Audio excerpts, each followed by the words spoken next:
एक तरफ बर्बाद बस्तियां, एक तरफ डूबती कश्तियां, सूखी नदियां, प्यासी दुनिया और दर्द की दरार। ये दास्तां है टूटते सपनों के बीच जी रहे जोशीमठ की। जोशीमठ, जहां आदि गुरु शंकराचार्य ने अपने जीवन का सबसे लंबा वक्त गुजारा, आज वो जोशीमठ अपने अस्तित्व के संकट से संघर्ष कर रहा है। जमीन की दरारें लोगों के आशियाने तक पहुंच चुकी हैं और इन आशियानों में रहने वाली जिंदगियां स्कूलों में। रिपोर्ट देखिए।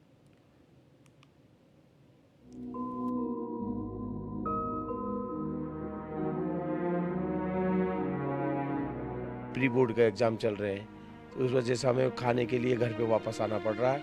रात हम सोने के लिए वहाँ पे जाते हैं। खौफ तो बहुत है।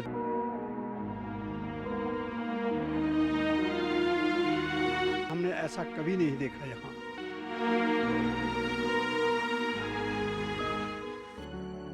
आंखों में आशियाना खोने का दर्द और हृदय को अंदर तक भिगोते आंसू। ये पूछ रहे हैं कि जिन घरों में वो खेले कूदे, कभी गिरे और गिर कर उठे, फिर गिर कर फिर उठे, आखिर वो आशियाने, वो जमीन, वो आंगन और वो खेत उनसे क्यों रूठ गए। पूरा घर का ये सोर करके देखने लायक बात नहीं था। पूरा मकान जमीन में बैठ गई, जमीन टूट गई, सारा मकान हमारा टूट गया। अब आप देख रहे हैं क्या हो रहा है वहाँ। अगर घर होता तो पूरा परिवार रहता साथ में, अच्छे से बनाते खाते पीते। अब आज पूरा परिवार बिखर गया है। जिन आंखों से चार दीवारी के मकान को घर बनते देखा, जिन घरों में सपनों को पूरा होते देखा, जिन घरों में बचपन की किलकारियां गूंजी, अब भला उससे टूटते, बिखरते और उजड़ते कैसे देखें।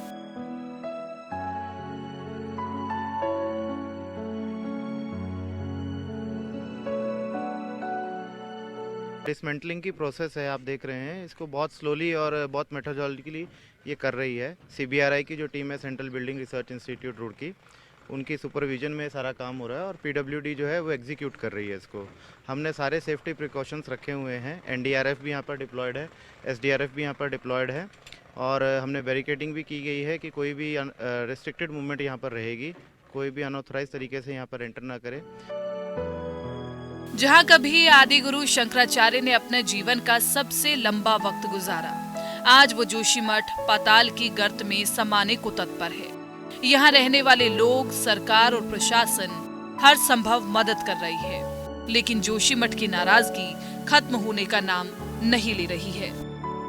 जल्दी वो सब सारे नाम उसमें सम्मिलित कर लिए हैं। जो लोग जिस वर्ग से आते हैं, सभी प्रमुख वर्गों के लोगों को, प्रमुख जो भी प्रतिनिधि हैं, उन सभी को उसमें सम्मिलित करके जो है आगे की कार्रवाई की जाएगी कि राहत और पुनर्वास ठीक तरीके से हो। ये हमारी प्राथमिकता है।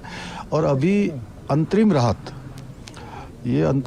की घोषणा की है और जल्दी से जल्दी हम चाहेंगे कि सभी तक अंतरिम राहत पहुंच जाए। जमीनें चिन्हित की गई थी लोगों को विस्थापित करने के संबंध में।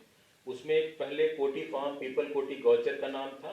2 जगह और देखे गए हैं, गौख, सेलन और ढाक।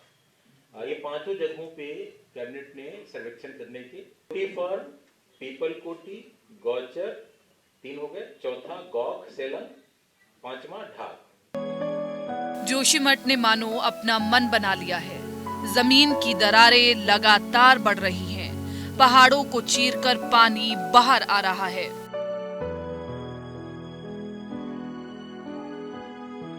जोशीमठ की आपदा को देखते हुए सरकार की ओर से नई टिहरी की तर्ज पर नया जोशीमठ बसाने की भी तैयारी की जा रही है, लेकिन ये इतना आसान भी नहीं, इसमें समय लगेगा। लिहाजा सवाल ये है कि अपनी आंखों के सामने अपने आशियाने को उजड़ते हुए देखने को मजबूर लोग तब तक कहां जाएं, क्या करें, किससे आश्रय मांगे, कहां सिर छिपाएं। सरकार की ओर से कैंप की व्यवस्था की गई है। हम यहाँ पहुंचे हैं जहाँ पे लोगों के रहने की व्यवस्था की गई है। ये राजकीय प्राथमिक विद्यालय सिंघधार का है जोशीमठ में, और यहाँ पे चूंकि दिन में लोग अपने घर चले जाते हैं, जिनके मकानों में दरारें हैं, जिनके जो घर हैं वो टूटने की कगार पे हैं, कई रेड जोन में हैं, उन लोगों को रात के रुकने के लिए व्यवस्था की गई है। वो व्यवस्था कैसी है ये हम देखेंगे। कुछ लोग यहाँ पे बैठे हैं, अलाव का इंतजाम किया हुआ है यहाँ पे, और ये बच्चे हैं छोटे छोटे। देखिए ठंड में इन लोगों के सामने किस तरह की परेशानियां हैं। ये मासूम छोटे छोटे बच्चे यहाँ बैठे हैं। बेटा आप यहीं पे रह रहे हैं? हाँ, हम यहीं रहते हैं। घर कहाँ पे आप? घर आगे है। रात को यहाँ पे रहते हैं? हाँ, रात को यहाँ पे रहते हैं। खाने पीने की व्यवस्था है? सब चीज़ है। ठीक है। आप बताएं, आप भी यहीं पे रह रहे हैं अभी? हाँ, मैं भी यहीं पे रह रही हूँ। कैंप में रह रहे लोग नाराज हैं। पूछ रहे हैं कि बार बार शिकायत करने के बावजूद सरकार ने एनटीपीसी के कार्यों पर रोक क्यों नहीं लगाई। लेकिन सरकार के पास फिलहाल इन सवालों का कोई जवाब नहीं है।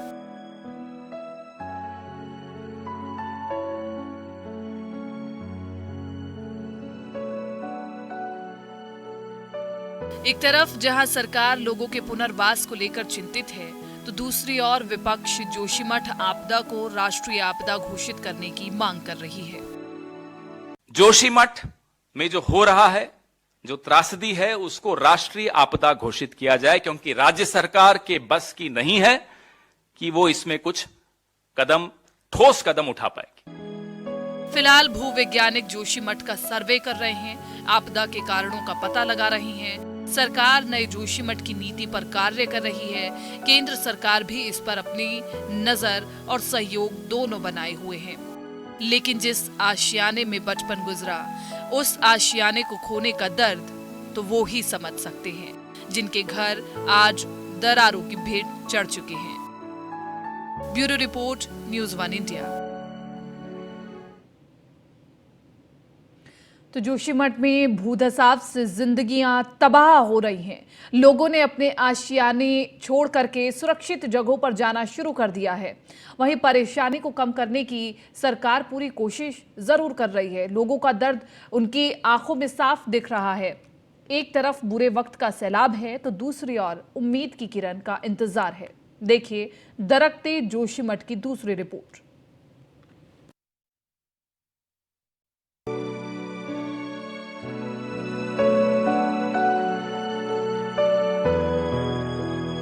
तरफ देखेंगे तो देखिए पूरा जो जमीन से ये मकान है वो अलग हो चुका है, और ये पूरा मकान आगे की तरफ झुक चुका है। जिस घर के आंगन में बैठकर सुकून मिलता था, बुजुर्गों की साहसी बातें सुनकर जुनून मिलता था, न जाने कहां खो गए वो घर की आंगन, जहां पर हर शुभ कार्य से पहले शगुन मिलता था।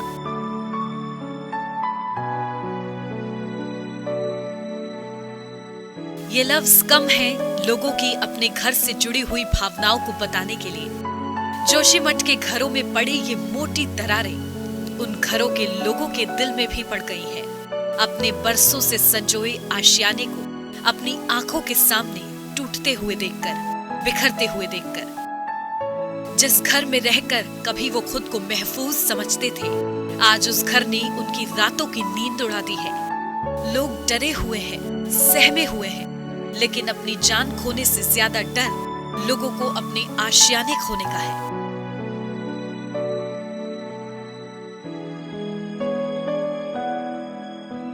जोशीमठ के लोगों को अपना भविष्य नजर नहीं आ रहा है।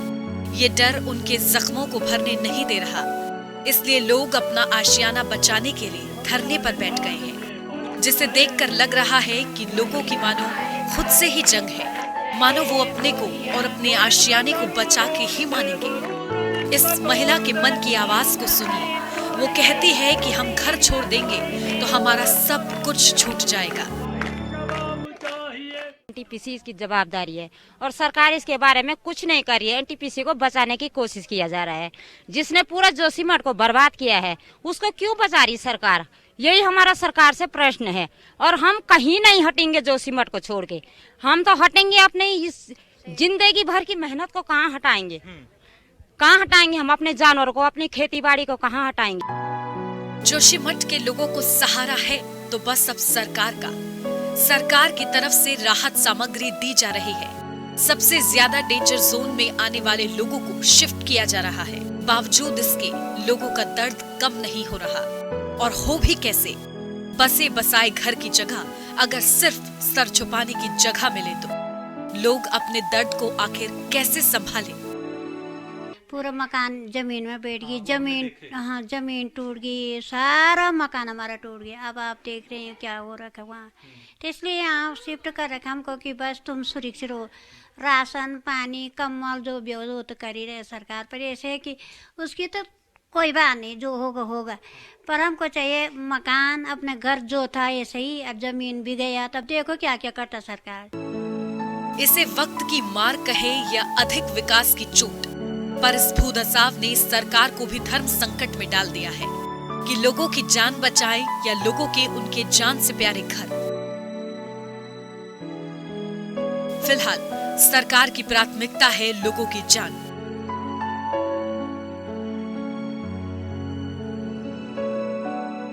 न्यूज़ 1 इंडिया की टीम मौके पर तैनात है, लोगों का दर्द प्रशासन तक पहुंचा रही है, लेकिन सुई एक सवाल पर आकर अटक रही है कि जोशीमठ का और जोशीमठ के लोगों का भविष्य क्या और कैसा होगा। Bureau report, news 1 India.